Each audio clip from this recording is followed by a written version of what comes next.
Guys, grabe ang pagkasipag ko ngayon lang guys na dito ko nagnilamon ako. Guys, tingnan mo guys. Natural.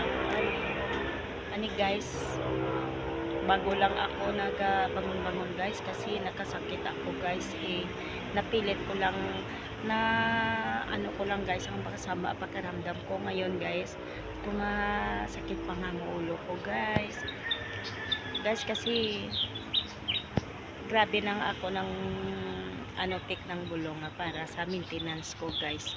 Yan guys, ilang araw ako nagapalupahuay guys.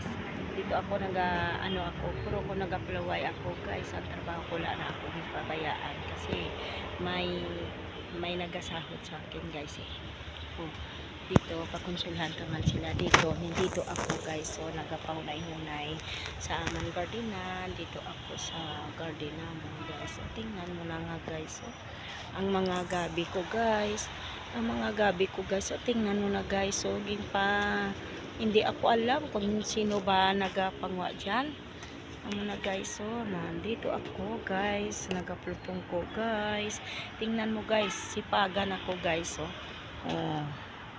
ari guys.